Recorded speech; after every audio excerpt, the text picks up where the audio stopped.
नमस्कार दोस्तों। 13 दिसंबर साल 2001 सुबह के करीब 11 बजे नई दिल्ली की इस जमा देने वाली ठंड में सड़क पर गाड़ियां खचाखच भरी हुई थी। इस ट्रैफिक में एक व्हाइट कलर की वीआईपी एम्बेसडर गाड़ी भी फंसी हुई थी, जिसकी लाल बत्ती ने अलग ही शोर मचा रखा था। दरअसल पार्लियामेंट की विंटर सेशन की मीटिंग शुरू हो चुकी थी और होम मिनिस्ट्री की ये गाड़ी अभी तक पहुंची नहीं थी। थोड़ी देर के बाद जाम खुलता है और बिजली की गति के साथ ये गाड़ी पार्लियामेंट की तरफ आगे बढ़ने लगती है। 11:30 बजे के करीब ये गाड़ी पार्लियामेंट में एंट्री चेकअप पर पहुंच जाती है और इस गाड़ी की लाल बत्ती और इसकी इतनी जल्दबाजी को देख पुलिस वाले तुरंत बैरिकेड को हटा देते हैं। बस ऐसा करने से आज पार्लियामेंट में मौत की कोहराम मचने वाला था, क्योंकि इस गाड़ी में कोई मंत्री या अफसर नहीं थे, बल्कि कई किलो बारूद से और AK-47 बंदूक से लैस 5 आतंकी बैठे थे, जो और किसी को नहीं बल्कि भारत की प्रधानमंत्री को दिन दहाड़े पार्लियामेंट में घुसकर मारने आए थे। दोस्तों, आज की इस वीडियो में हम उस आतंकी हमले की बात करने वाले हैं जिसमें भारत को अंदर तक हिलाकर रख दिया था। हम बात कर रहे हैं 2001 पार्लियामेंट अटैक की। आज हम ये भी जानेंगे कि कैसे अफजल गुरु और गाजी बाबा ने इस अटैक को प्लान किया था, और अंत में ये भी जानेंगे कि आखिर कैसे हमारी सुरक्षा एजेंसियों ने इन आतंकियों को रोका और मौत के घाट उतारा। वीडियो काफ़ी इंटरेस्टिंग होने वाला है, इसलिए आपसे अनुरोध है वीडियो की एंड तक जरूर देखें और ज़्यादा से ज़्यादा चैनल को सब्सक्राइब करके सपोर्ट करें।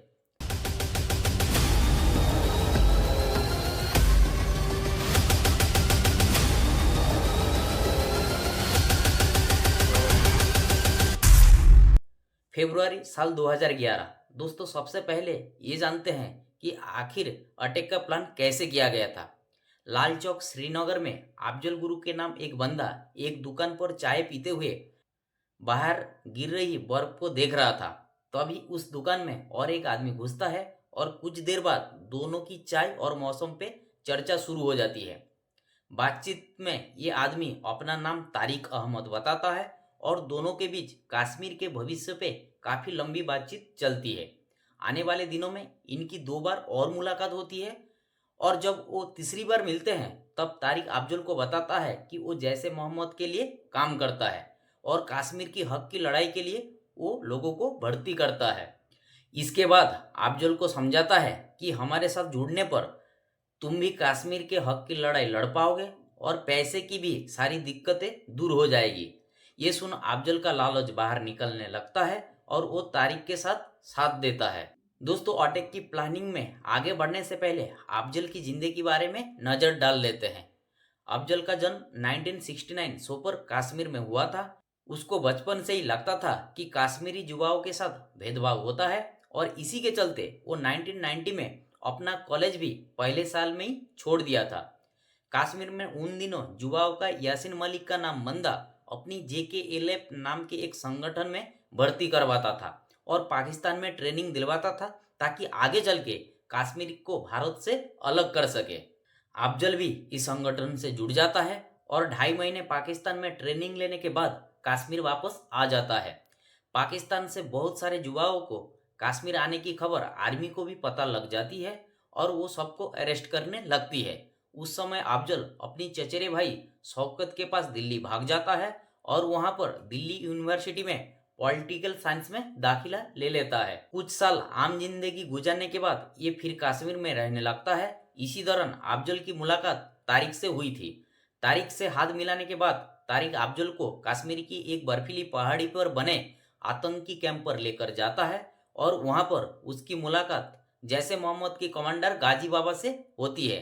गाजी बाबा इन्हें बताता है कि जैसे मोहम्मद का फाउंडर मसूद अजहर हिंदुस्तान की राजधानी दिल्ली पे हमला करना चाहता है।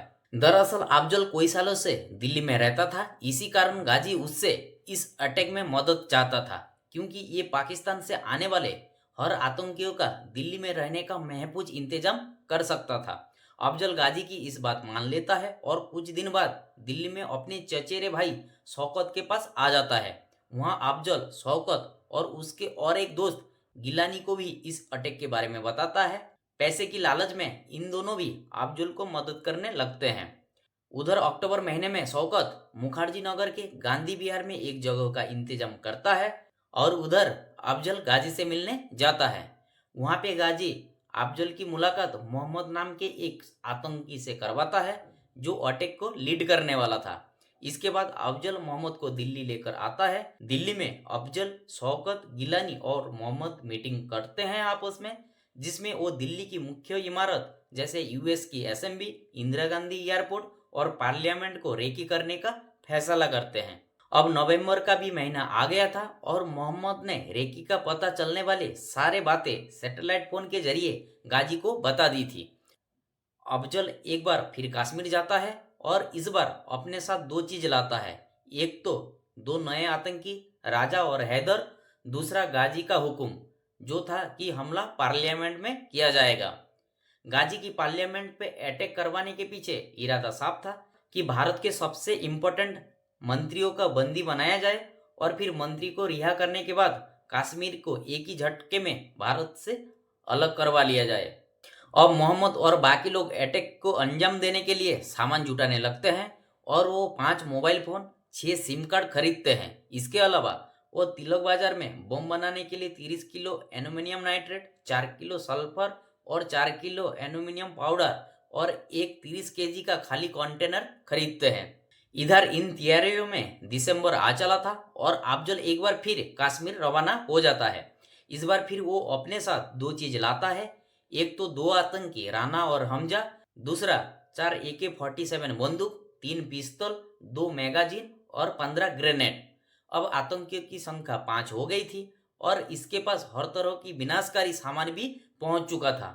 11 दिसंबर को ये लोग अपना आखिरी सामान यानी एक व्हाइट कलर की एम्बेसडर भी कोरल बाग से खरीद लेते हैं। 13 दिसंबर 2001 सुबह करीब 11 बजे अफजल को 10 लाख देकर ये लोग गले मिलने के बाद पांचों आतंकी मोहम्मद, राना, हमजा, राजा और हैदर भारत को सबसे बड़ा झटका देने के लिए निकल जाते हैं। अपनी एम्बेसडर गाड़ी पर लाल बत्ती और होम मिनिस्ट्री की स्टिकर चिपकाकर ये पार्लियामेंट की तरफ जाने लगते हैं। इधर पार्लियामेंट में आज बीजेपी और कांग्रेस में कारगिल कॉपिन स्कैम को लेकर अलग ही खींचतान चल रही थी। अब करीब सुबह 11:30 बज गए थे और आतंकियों की गाड़ी सायरन मारते हुए पार्लियामेंट की पुलिस बैरिकेड के गार्ड के सामने पहुंच जाती है। पुलिस वाले भी होम मिनिस्ट्री का स्टिकर देख उसके लिए रास्ता साफ कर देते हैं। अब एक तरफ आतंकी अंदर घुस जाते हैं, वहीं दूसरी तरफ उपराष्ट्रपति पार्लियामेंट की गेट नंबर 11 से बाहर निकल अपने आवास जाने के लिए तैयार हो जाते हैं। वो गाड़ी में बैठने लगते हैं, तभी उन्हें कुछ याद आता है और वो वापस पार्लियामेंट में घुस जाते हैं। इस तरफ आतंकी गेट नंबर 11 से करीब 100 मीटर की दूर गेट नंबर 1 पे पहुंच चुके थे। ये लोग गाड़ी कुछ ज्यादा तेज चला रहे थे, जबकि पार्लियामेंट में वीआईपी गाड़ियां एक निर्धारित स्पीड से चलती है। इसी कारण गेट नंबर 1 में तैनात 33 साल की सीआरपीएफ कांस्टेबल कमलेश कुमारी को कुछ शक होता है और वो आतंकियों को पीछा करने लगते हैं। ये देख आतंकी थोड़ा घबराने लगते हैं और अब ये गेट नंबर 11 के बाहर पहुंच जाते हैं। वहां उपराष्ट्रपति का कन्वॉय पहले से ही खड़ा था और ये आतंकी जल्दबाजी में अपनी गाड़ी उसे टकरा देते हैं। अब कमलेश को साफ हो जाता है कि यहाँ कुछ गड़बड़ है और वो तुरंत वॉकी टॉकी से अपनी साथियों को अलर्ट कर देती है। इधर आतंकी भी समझ चुके थे कि इनका प्लान चौपट हो चुका है और वो तुरंत अपनी बंदूक को कोक कर गाड़ी से नीचे उतर जाते हैं। हाथ में बंदूक पकड़ते हुए ये लोग को देख उपराष्ट्रपति की कन्वॉय में तैनात एसआई जीतराम अब समझ जाते हैं और वो तुरंत अपनी पिस्तौल को लोड कर इन आतंकियों की तरफ निशाना साधने लगते हैं। लेकिन बदकिस्मती से इन आतंकियों की AK-47 की गोली इन्हें पहले ही लग जाती है और वो मौके पर ही शहीद हो जाते हैं। अब आतंकियों के पास छुप के वार करने का कोई मौका ही नहीं था और वो मान चुके थे कि उनकी मौत अब तय है। इसी कारण वो अंधाधुंध गोलियां चलाने लगते हैं और वहीं बगीचे में खड़े देशराज को कोई गोलियां लग जाती है।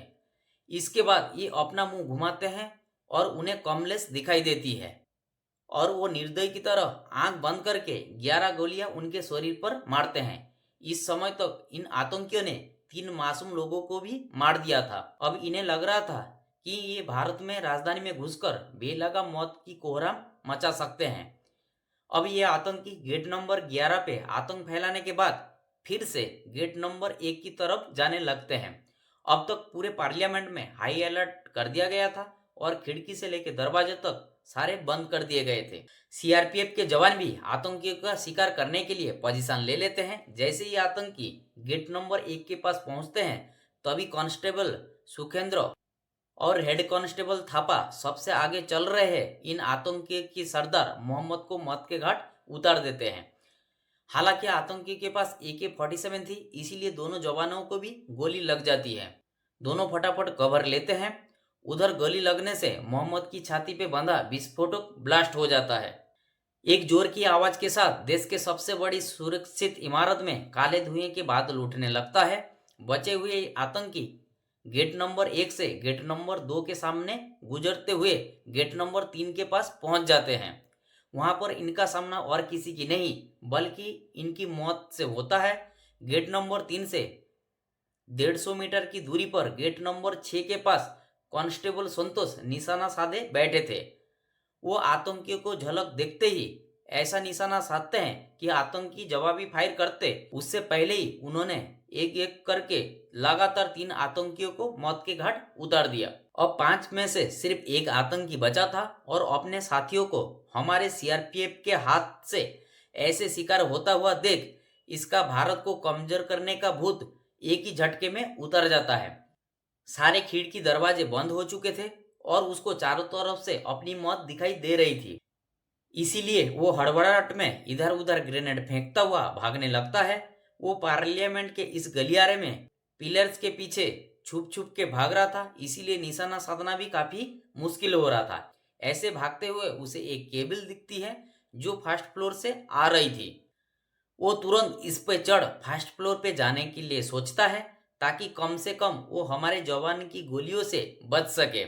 बस इस बात से वो बेखबर था ये भारत की जवान है जो दुश्मन पे निशाना साध लेते हैं तो मौत के घाट उतारने तक उसका पीछा नहीं छोड़ते।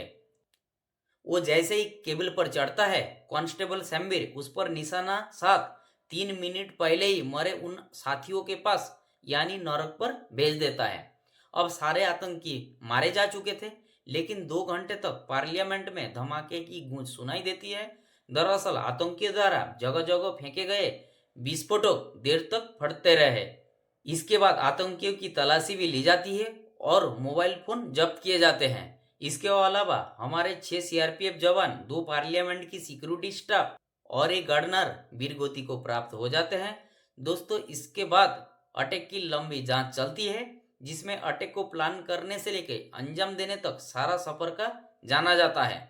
जांच में गाजी, अफजल, शौकत और गिलानी का नाम सामने आता है। दिलचस्प बात यह थी कि आतंकियों ने इस अटैक से पहले दुबई में एक नंबर में कॉल किया था जो कहते हैं प्लान का असली मास्टरमाइंड था, लेकिन उसका पता अब तक भी नहीं चल पाया है। गाजी को 2003 में हमारे बीएसएफ मौत के घाट उतार देती है। वहीं अफजल को फांसी की सजा सुना दी जाती है। शौकत को 10 साल की कड़ी सजा और गिलानी को कई सालों की सुनवाई के बाद रिहा कर दिया जाता है। आजकल शौकत अपने सोपोर वाली कश्मीर के घर पर रहता है और गिलानी की 2019 में हार्ट अटैक में मृत्यु हो गई थी। दोस्तों, कुछ इस तरह आतंकियों ने 2001 में पार्लियामेंट की अटैक को अंजाम दिया था। बाकी वीडियो को लाइक और शेयर, चैनल को सब्सक्राइब करने मत भूलिएगा। मिलते हैं किसी और नए वीडियो में, तब तक के लिए जय हिंद।